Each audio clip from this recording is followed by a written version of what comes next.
একটি রাষ্ট্রের উন্নয়ন, সুরক্ষা এবং নিরাপত্তার জন্য প্রয়োজন উপযুক্ত শিক্ষা ব্যবস্থা। সেই লক্ষ্যকে সামনে রেখে তোমাদের জন্য একটা নিরাপদ রাষ্ট্র, নিরাপদ ক্যাম্পাস গড়তেই কিন্তু বাংলাদেশ জাতীয়তাবাদী দল বিএনপি ইতিমধ্যেই কিন্তু আমরা জনগণের সামনে 31 দফা ঘোষণা করেছি।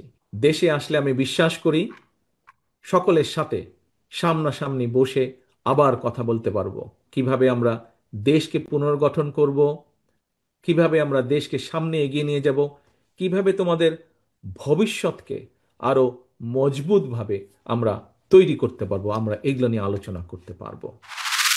এই গণমাধ্যমের মধ্যে সংবাদপত্র এবং সংবাদ পরিবেশনের যে সংকট, নৈতিকতার যে সংকট আমরা দেখতে পাচ্ছি,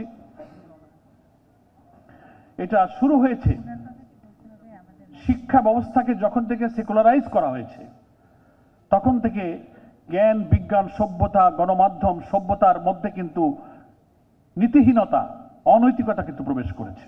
আমাদের মতামতের পার্থক্য থাকা সত্ত্বেও, আদর্শিক পার্থক্য থাকা সত্ত্বেও দেশের প্রশ্নে, এই দেশের গণতন্ত্র, স্বাধীনতা, সার্বভৌমত্বের প্রশ্নে সবাই আমরা ঐক্যবদ্ধ থাকব। নিজামী সাহেব, জামান সাহেব, কাশেমি সাহেব এই পত্রিকার যে প্রকাশক ছিলেন তাকে সহ অনেকে মৃত্যুদণ্ড, সালাউদ্দিন সাহেব সহ তাদেরকে মৃত্যুদণ্ড দেওয়া হয়েছে মিথ্যা মামলায়। যে আমাদের ছোটখাটো সমস্যা এগুলোকে দূরে রেখে গণতান্ত্রিক ব্যবস্থাটাকে আমরা ফিরিয়ে আনার জন্য সবাই এই নির্বাচনে অংশ নেই।